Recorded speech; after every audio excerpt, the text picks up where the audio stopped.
Kemudian ilmu usul fiqh ini juga digunakan oleh semua mujtahid walaupun tidak semua manusia faham bagaimana mereka menggunakannya. Sebagaimana contohnya Imam Abu Hanifah, di antara imam tokoh imam-imam mazhab yang terawal di dalam sejarah pembentukan mazhab-mazhab. Begitu juga Imam Malik yang selepasnya. Mereka juga berijtihad menggunakan kaedah-kaedah usul fiqh dan fatwa-fatwa mereka diajarkan kepada anak-anak murid mereka. Namun sebahagian daripada anak-anak murid mereka berkemungkinan sebenarnya mereka tidak pun memahami bagaimana imam-imam mereka itu mendapatkan kesimpulan hukum dan malah ketika itu tidak ada keperluan bagi mereka untuk banyak bertanya. Lalu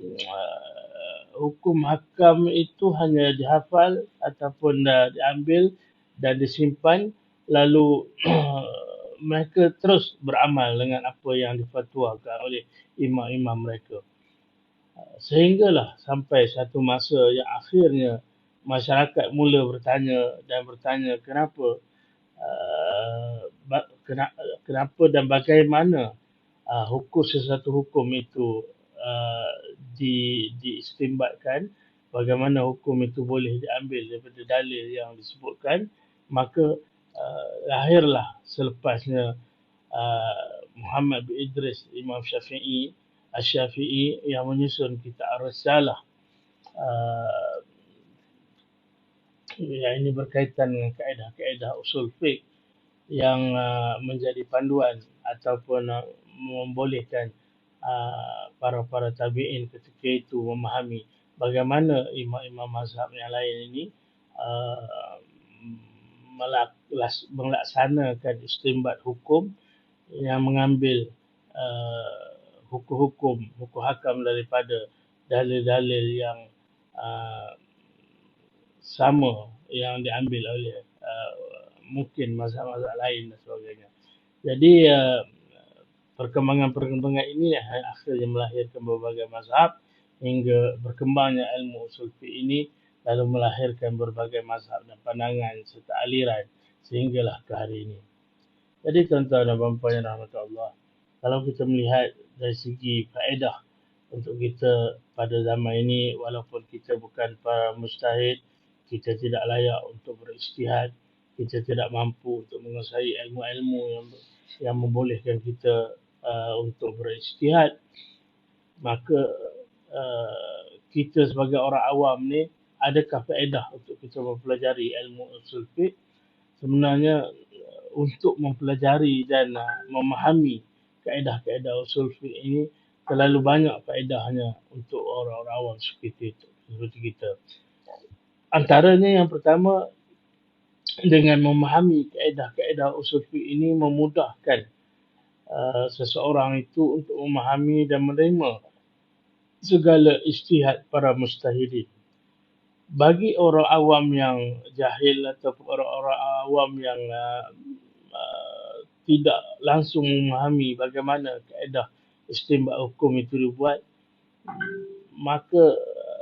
ada berkemungkinan atau mungkin akan berlaku mereka tak merasakan kepuasan ataupun mereka merasa sangsi tentang apa yang difatwakan oleh para mujtahid ini kepada mereka. Walau bagaimanapun nak tak nak mereka terpaksa menerima kerana mereka tak memahami. Tetapi akhirnya ketika mana ada orang lain yang mungkin berijtihad atau menyampaikan pandangan para mujtahidin yang lain pula, maka mereka akan terus mengatakan bahawa rupanya selama ini mereka mengikut ijtihad yang salah dan sebagainya. Inilah kesan daripada orang yang tak memahami bagaimana kaedah-kaedah ijtihad ini dilakukan, yang mungkin dan memang berpotensi besar untuk menyebabkan timbulnya beberapa pandangan atau beberapa hukum yang berbeza-beza malah kadang-kadangnya bertentangan di antara seorang mujtahid dengan mujtahid yang lain. Maka perlu kita memahami bahawa dengan memahami dan mendapat pendedahan tentang kaedah-kaedah para mujtahid ini berijtihad, membolehkan kita berlapang dada dan menerima perbezaan inilah, uh, iaitu uh, seorang yang memahami itu, dia akan lebih mudah membuka mindanya dan hatinya untuk menerima perkara-perkara khilafiyah yang terjadi, yang berlaku di kalangan fuqaha dan para mujtahidin. Kita sentiasa mendengar sebenarnya berbagai-bagai pandangan atau tomahan, desakan dan sebagainya oleh orang awam yang meminta agar para mujtahid atau para ulama yang ada pada hari ini berkumpul, berbincang dan mencari satu pandangan supaya mereka tidak selisih pendapat yang akhirnya memberikan satu keputusan yang jelas dan tepat kepada orang ramai. Saya melihat bahawa pandangan-pandangan seperti ini walaupun nampak secara zahirnya seolah-olah satu pandangan yang amat baik, tetapi sebenarnya ia adalah amat tidak dapat diterima dan tidak boleh dipraktikkan sama sekali.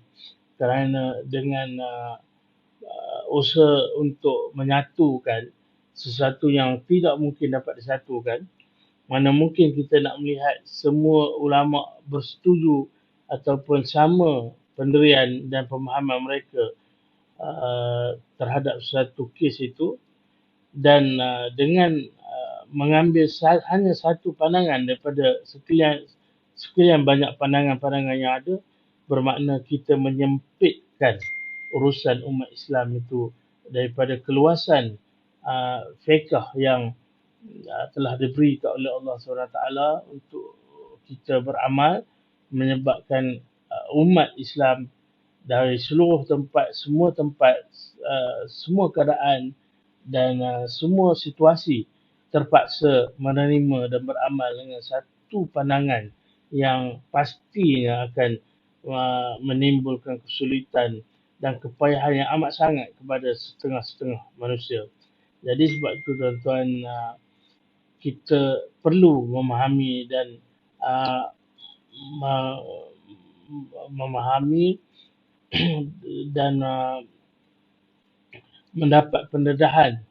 tentang kaedah-kaedah usul fiqh ini supaya kita faham bahawa fuqaha atau mujtahid ini pastinya akan berbeza pandangan dan tidak mungkin untuk kita menyatukan pandangan mujtahid ini dengan satu pandangan semata-mata, kerana Allah telah memberikan keluasan kepada kita untuk beramal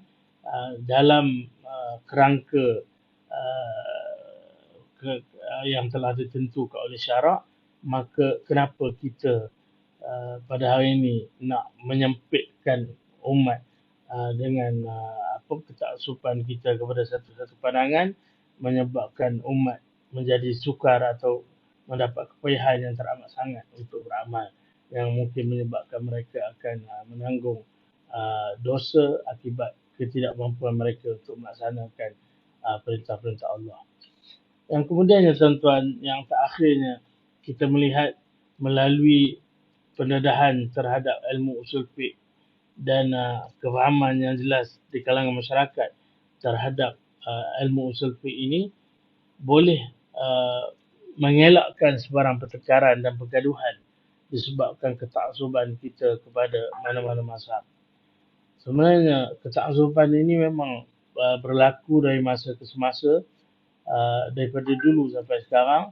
tapi mengikut kadar yang kadar dan tahap yang berbeza-beza lah di kalangan umat terdahulu dan hinggalah kini.